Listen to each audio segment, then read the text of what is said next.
And here we go. It's another edition of Rock Talk with Bob Bannister with CGCM Rock Radio. And joining us this time around, a band from New York City, the city that never sleeps, home of the Dirty Water Dog, my favorite. And we are chatting with Tempest City. How Cheers, you guys Bob. doing? Cheers. Good. Coming to you from sunny, like about an hour and a half north of New York.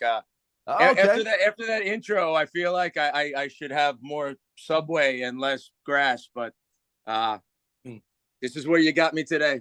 It's all cool. If I showed you up my backyard, it'd be the same thing. Cheers. You want to see the New York experience? I have some construction going on in the backyard. Yeah.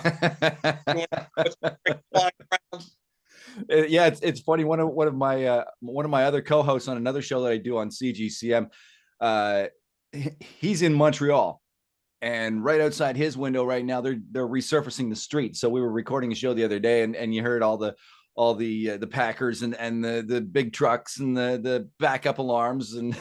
What, he didn't go out and tell him to shut up? And he probably should have, but we just left it in for background noise, you know. You're Canada. From what we know here in the States, you guys are cool and polite and friendly. I'm sure if he asked them nicely, they would have stopped for an hour. He's from Montreal. Different Canadian. Different. We love you, Eric, by the way. So, guys, give us the backstory of Tempest City. Right. Elon, you want to take it? Sure.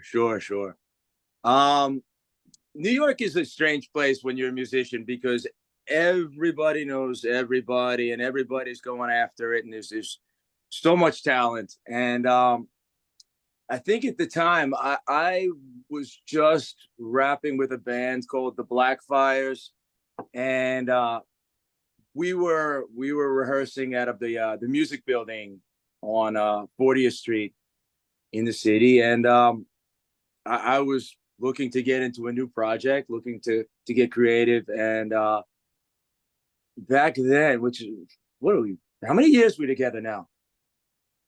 Did anybody do the math? 2013. Wait, 2015 maybe? It's been a minute. Yeah. It's been a while. I think we were back in the Craigslist days, you know? Yeah.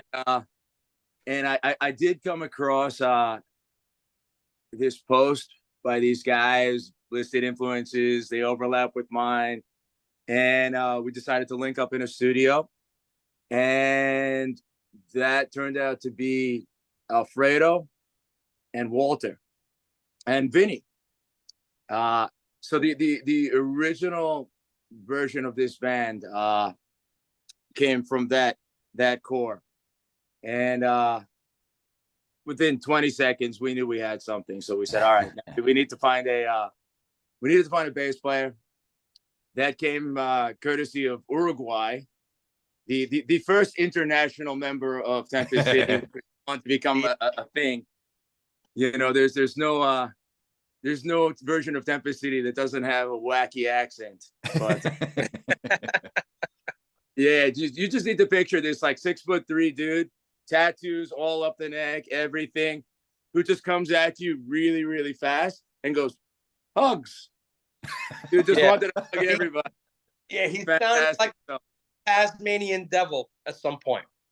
You know? So it was like, all right, calm down. But yeah. Yeah, Diego. I don't really know what happened to Diego. I know he had to, if his visa expired or if he went on to movie stardom but with Diego, wherever you are, we love you.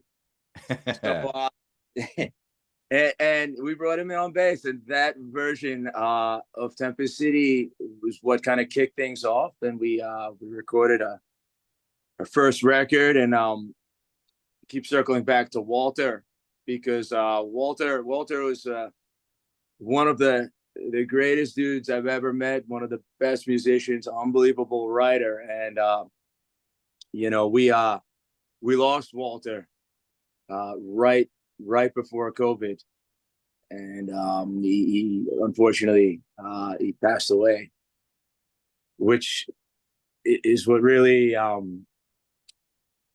took this band from let's just say sap the momentum from everything, life.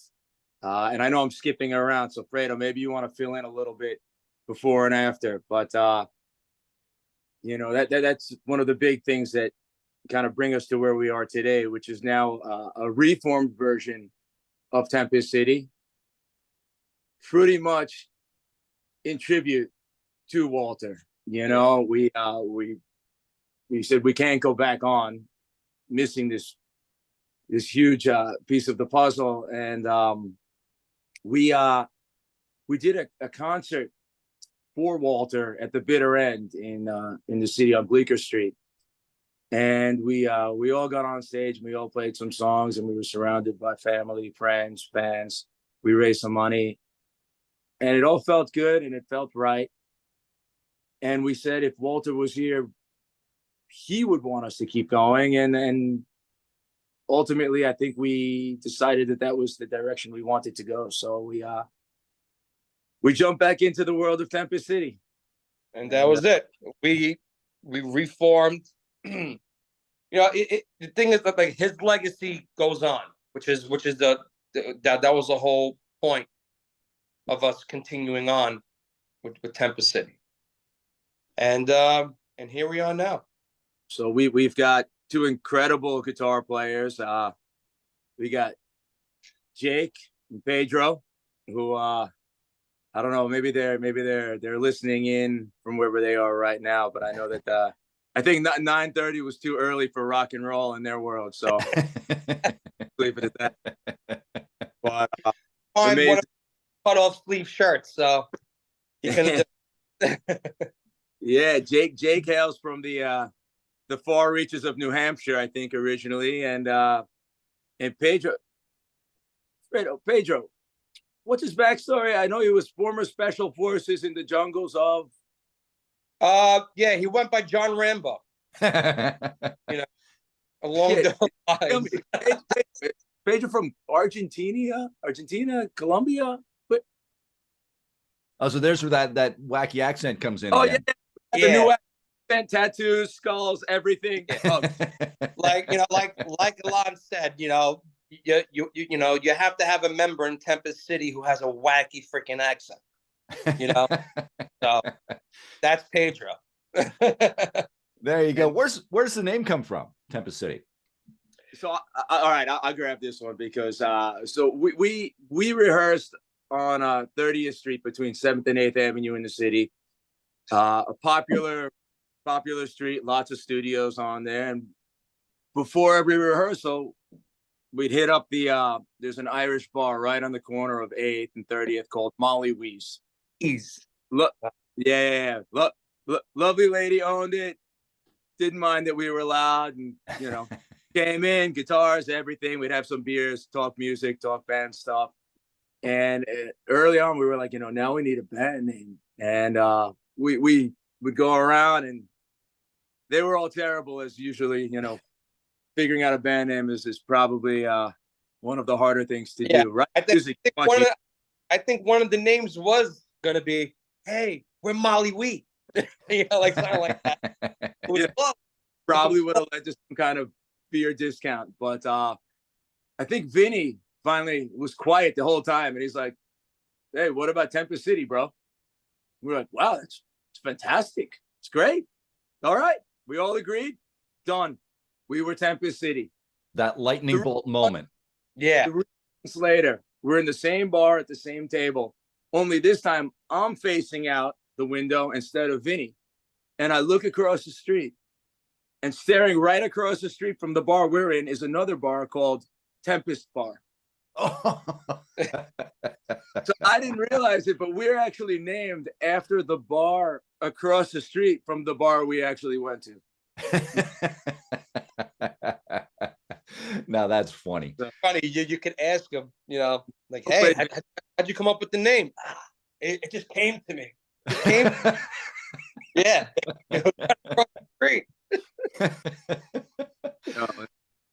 But you know, we're spinning behind me now on CGCM Rock Radio. Great song. I'm going to be putting it on the top 20 countdown for the month of July as one of my picks. Is there a bit of a biographical side to that story or to that song, or? Yeah, well, the song is basically about we all have our toxic vices, I guess you could say, in life. It could be drugs, alcohol, toxic exes, or all three, or whatever. But that's basically what it's about. It's about like you kind of overcome everything. Everything's behind you. It's done. You move forward. All right. All right. So what is the music scene like in New York City these days?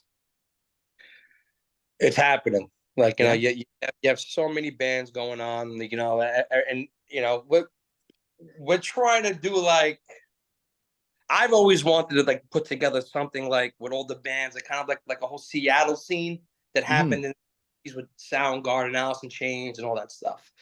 Like to have all these bands dude together. What happened? No, I said you forgot Nirvana. Oh yeah, Nirvana.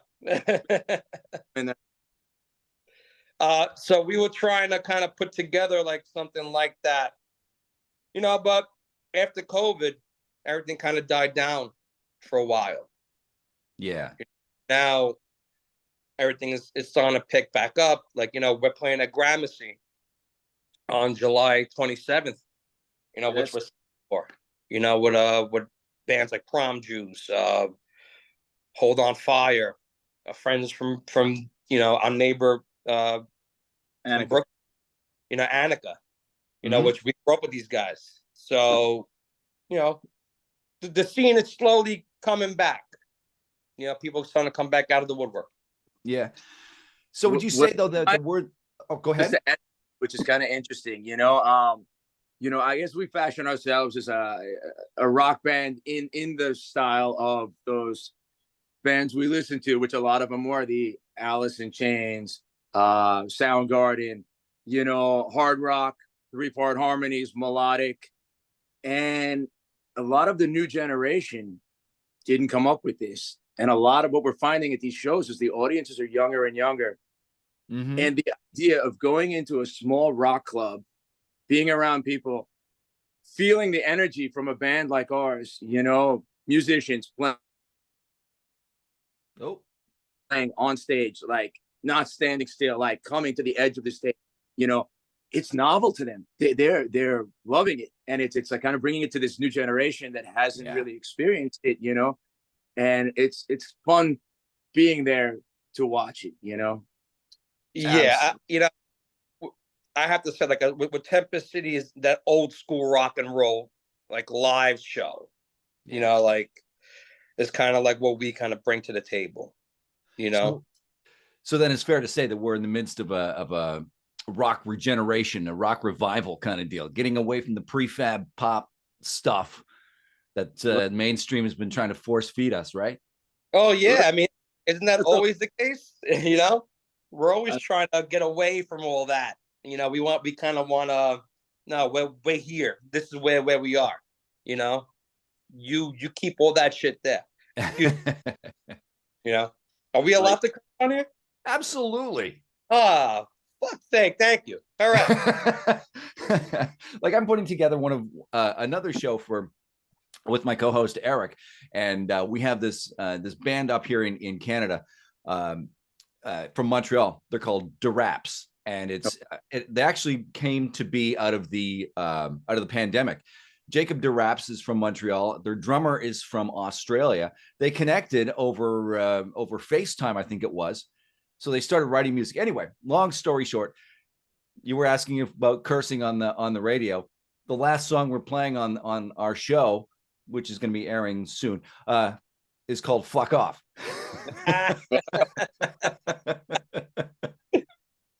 Well, that answers that. All right.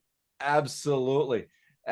So how is modern technology kind of playing into this? Like, is it something where you guys can just kind of say, hey guys, I've got an idea, I'll send you the MP3, or well, you mean like as far as writing?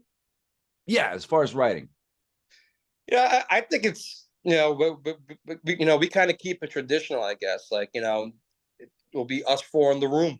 I mean, us Okay. five in the room, you know, and just, you know, who will come in with an idea, or like a riff or a melody and blah, blah, blah. We just kind of bounce back and forth off each other. And, you know, usually the best songs are written in 10 minutes, you know? Yes. Fair. So, you know, that's how I feel like we, you know, we like it that way, and we want to keep doing it that way. You know, once you have like other things coming into play, it's like, it's just, all right, it's too much. Yeah, we you know, we work out of a studio on the Lower East Side, and we record at in a studio in Long Island City called the Ice Plant. Wayne Silver, shout out to him. Everything you've heard by Tempest City is pretty much recorded there. And he's another guy that kind of part of that same circle of musicians, and you know, we like to keep it all in house. And yeah, that's like Fredo said. You know, we're not disregarding the new technology that would allow us to kind of sit and write in our own rooms and share things electronically, but way more creative, way better results when you do it all in a room together. Excellent. Yeah. Excellent. Okay, so we're going to wrap up. I want to do this one thing with you guys. We call it this or that. It's just a small series of rapid fire questions. 2 choices, multiple choice questions. So we're going to start off. Let's see here. Summer or winter? Winter. Summer, really? Club gig? I don't like it. I get hot. I don't like it. You know what this would look like if it were snowing out right now? I would be outside playing right now. I make a big igloo. Bob, you just walked into a rehearsal. This is what happens. It's all good. It's all good. It's like our CGCM Rock Radio staff meetings over Zoom. Song needs to be faster. Song needs to be slower. Exactly. Club gig or festival gig? Festival gig. Yeah, festival gig. Beach or amusement park? Oh, beach. I don't know. Can I skip both? Sure. I'm gonna be at the bar. Nah, beach. Rangers or Islanders? Rangers. Knicks. Oh, okay. I can feel you there. All right. I don't know about hockey. But I will say Walter was as big a Ranger fan as there was on the planet. Hey, being Canadian, you know, I had to go there. No, thank you. Not what is it? Curling? We didn't go curling. Mets or Yankees? I think I might. It doesn't matter to me. I'm not a big baseball guy anyway. All right. Finally, but all right, if I had to choose, Yankees probably. All right. Finally, this is the big divider. We've had pretty much a 50-50 split on this question. Pineapple on pizza, yes or no? I don't mind it. I don't mind it. It tastes good.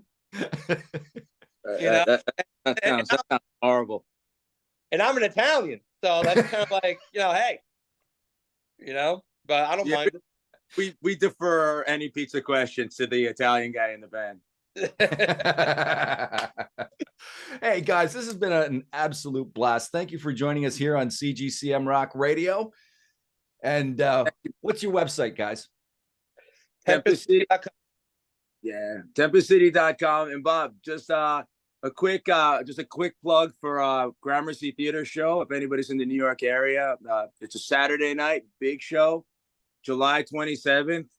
If you've never been to Gramercy Theater, great place to see a rock show. Great place to come down from Canada to see a rock show. There you go. Sounds like a plan.